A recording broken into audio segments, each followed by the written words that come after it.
जय हिंद दोस्तों।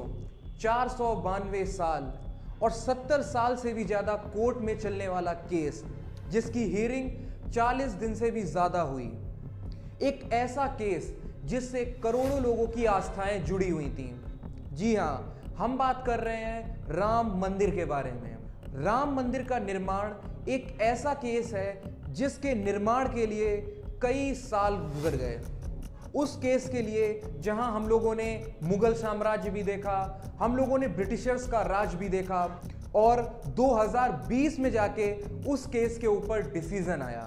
तो चलिए आज की वीडियो में बात करते हैं राम मंदिर के निर्माण की पूरी कहानी की और उसके पीछे क्या क्या केस लड़े गए थे और ऐसे एक ऐसी लड़ाई जो 1528 में शुरू हुई और 2020 में जाके रिजल्ट आया। तो चलिए बात करते हैं आज राम मंदिर की कहानी की। आजकल मैं जहां भी जाता हूं वहां अयोध्या में बन रहे प्रभु राम के भव्य मंदिर की चर्चा चलती है। भगवान राम तो त्रेता में पुष्पक विमान से अयोध्या आए होंगे। आज प्रधानमंत्री जी ने इंटरनेशनल एयरपोर्ट का उपहार भी अयोध्या वासियों को दे दिया है। आभार व्यक्त करता हूं, उनका स्वागत करता हूं, अभिनंदन करता हूं।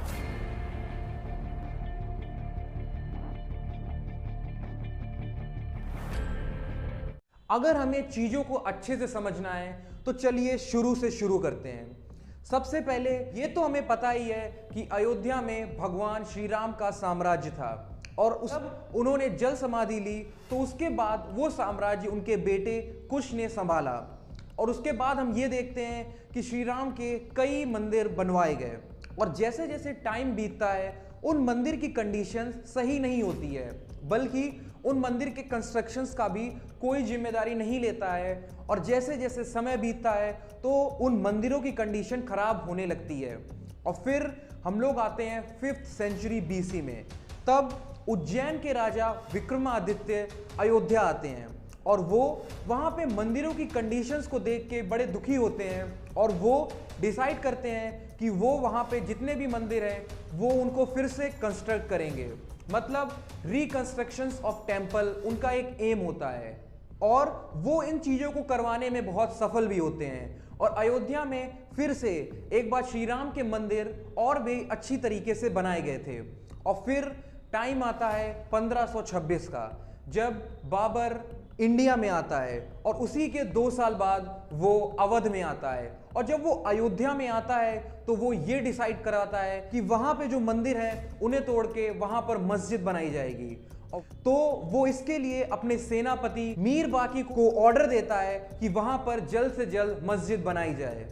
और वहां पे फिर मस्जिद की फॉर्मेशन होती है और उस मस्जिद का नाम रखा जाता है बाबरी मस्जिद। तो वहां से हम ये देखते हैं कि बाबरी मस्जिद उठ के आती है।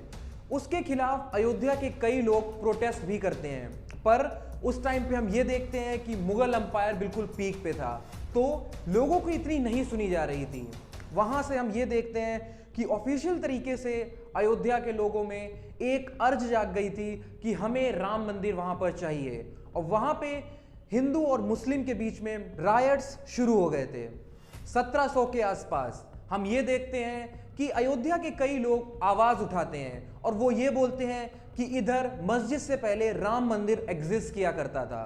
तो वो फिर से उस मंदिर को चाहते हैं और वो ये चाहते हैं कि इस मस्जिद को यहां से हटाया जाए। अब 1717 में जयपुर के राजा जय सिंह सेकंड के सैयद ब्रदर्स के साथ बहुत अच्छे रिश्ते थे। सैयद ब्रदर्स बेसिकली उस पॉइंट ऑफ टाइम पे मुगल अंपायर को कंट्रोल कर रहे थे, तो उनके साथ राजा जय सिंह के बहुत ही अच्छे रिश्ते थे। तो वो डिसाइड करते हैं मस्जिद के बाहर कुछ जमीन अयोध्या के लोगों को मिल पाए और ऐसा ही होता है। हम ये देखते हैं कि मस्जिद के बाहर कुछ जमीन अयोध्या के लोगों को मिल जाती है और उसका नाम पड़ता है राम चबूतरा। और इसके एविडेंस भी हम देखें तो एक जियोग्राफर जोसेफ हैं, उनकी रिपोर्ट में इसके एविडेंस पाए जाते हैं कि कैसे उस जमीन को उन्हें दिया गया था। और फिर हम देखते हैं मस्जिद में मुस्लिम और मंदिरों में हिंदू अपनी पूजा शांति से कर रहे होते हैं, पर वहां पर छोटे छोटे दंगे होते रहते हैं, पर वहां पे कोई एक ऐसा दंगा नहीं होता है कि जिसकी इंटेंसिटी बहुत ही ज्यादा हाई हो। और फिर 1838 में एक ब्रिटिश सर्वेयर मॉन्टको मैरी मार्टन एक रिपोर्ट प्रेजेंट करते हैं ब्रिटिश अथॉरिटी को, और उस रिपोर्ट में ये लिखा होता है कि जो मस्जिद के पिलर्स हैं वो वहाँ पे पहले एग्जिस्ट करे हुए मंदिर से लिए गए हैं। और इस चीज़ से हम ये देखते हैं कि जो रायट्स हैं वो और भी इंटेंस हो जाते हैं।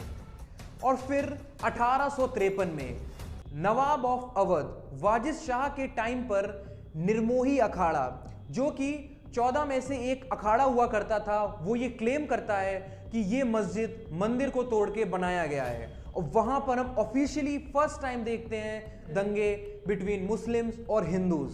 और फिर 1885 में निर्मोही अखाड़ा फर्स्ट टाइम इस केस को फैजाबाद डिस्ट्रिक्ट कोर्ट में लेके जाते हैं, और ये पहली बार होता है कि ये केस कोर्ट तक पहुंचा हो। और उनकी अपील होती है कि वहां पर जो राम चबूतरा है वहां पर उनको एक मंदिर बनाने की परमिशन दे दी जाए, पर उनकी अपील को रिजेक्ट कर दिया जाता है।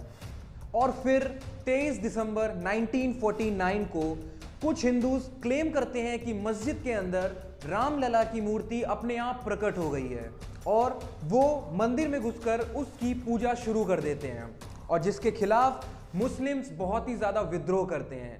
मुस्लिम्स इसके अगेंस्ट में ये कहते हैं कि कुछ हिंदूज ने ये मूर्ति अंदर जाके रख दी है और वो इस चीज़ का गलत फ़ायदा उठा रहे हैं। पर वही हम देखें अगेंस्ट में तो हिंदूज ये क्लेम करते हैं कि ऐसा कुछ भी नहीं है, रामलला की मूर्ति अपने आप वहाँ प्रकट हुई है, और इसके लिए भी बहुत सारे दंगे वहाँ पर होते हैं। उस टाइम पर इंडिपेंडेंट इंडिया के प्राइम मिनिस्टर जवाहरलाल नेहरू होते हैं, और वो वहाँ के डीएम के नायर को ये ऑर्डर देते हैं कि जल्द से जल्द वो रामलला की मूर्ति वहाँ से हटाई जाए और वहाँ पर जल्दी से इस केस को सुलझाया जाए। पर के नायर वापसी में एक और उन्हें चिट्ठी भेजते हैं जिसमें वो ये कहते हैं कि इस पॉइंट ऑफ टाइम पे बहुत ही मुश्किल है इस चीज़ को करना, क्योंकि वहाँ पर हिंदूज बहुत ही ज़्यादा मात्रा में प्रेजेंट थे, और अगर बिना उन लोगों की परमिशन के ये किया जाता तो दंगे और भी इंटेंस हो सकते थे। वो इसके साथ अपना रेजिग्नेशन पर एक सजेशन भी भेजते हैं, और उसमें ये कहते हैं कि ये मुद्दा बहुत ही सेंसिटिव हो गया है, तो इसको कोर्ट को दे दिया जाए और वहाँ पर जालीनुमा गेट लगा दिए जाएं ताकि कुछ समय तक दंगे वहाँ पर शांत रह सकें। तो जवाहरलाल नेहरू को ये आइडिया बड़ा पसंद आता है। वो उनका रेजिग्नेशन तो एक्सेप्ट नहीं करते, पर उनका आइडिया जरूर एक्सेप्ट कर लेते हैं, और वहाँ पर जालीनुमा गेट लगा दिया जाता है, और वहाँ पर हम देखते हैं कुछ टाइम के लिए तो शांति होती है।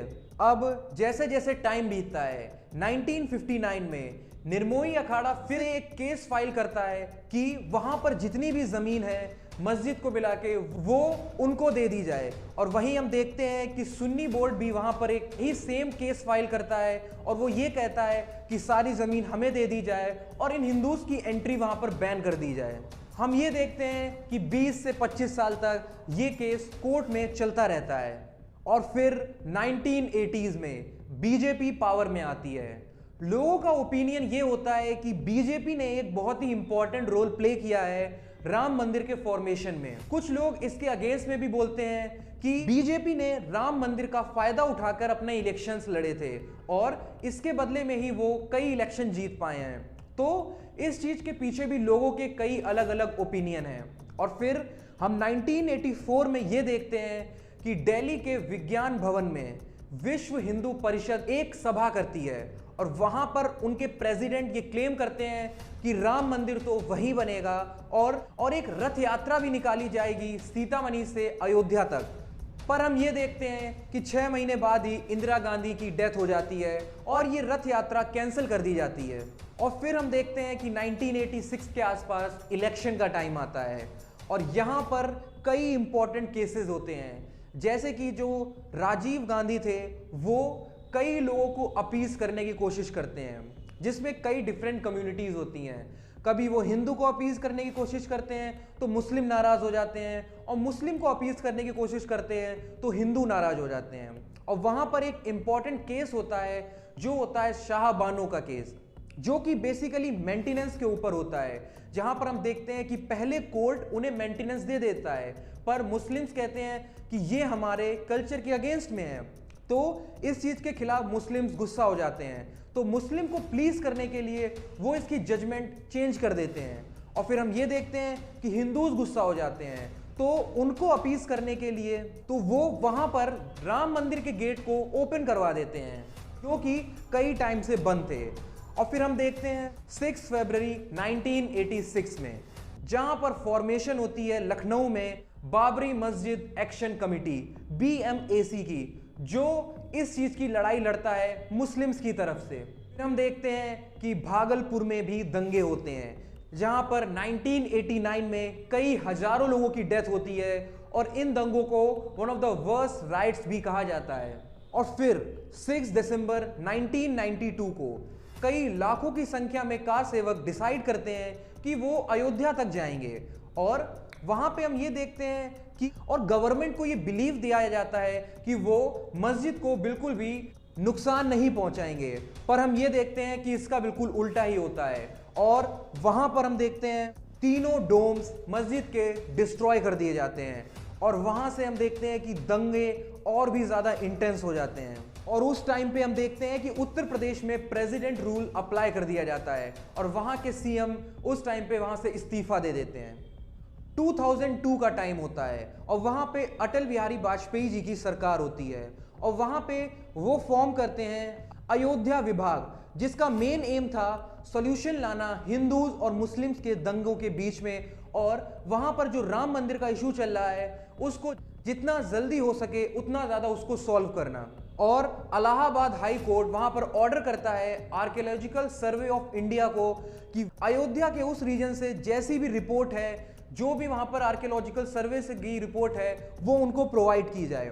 और ASI वहां पर रिपोर्ट करता है कि 12th सेंचुरी में वहां पर राम मंदिर हुआ करता था, और 15th सेंचुरी में वहां पर मस्जिद थी, उसके बीच का डेटा उनको नहीं पता है।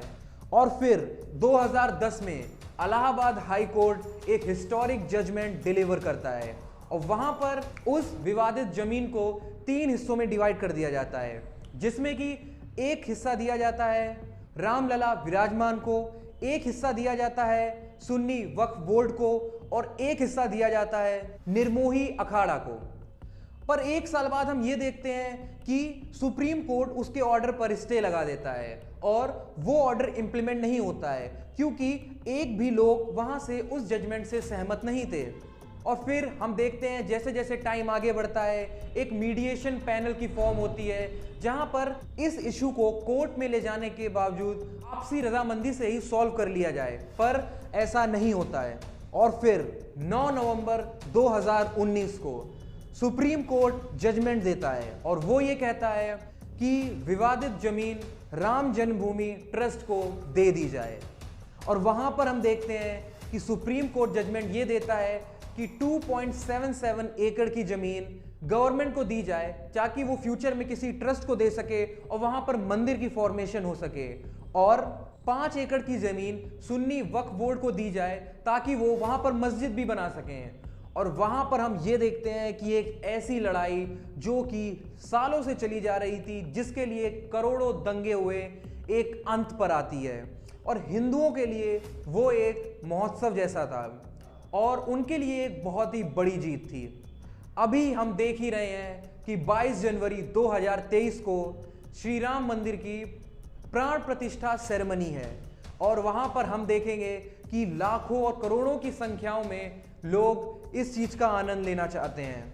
ये हिंदूज के लिए बहुत ही बड़ी जीत है, और उनके हिसाब से कि उन्होंने इसके पीछे जितना स्ट्रगल किया था वो आज उनके लिए वर्थ इट है।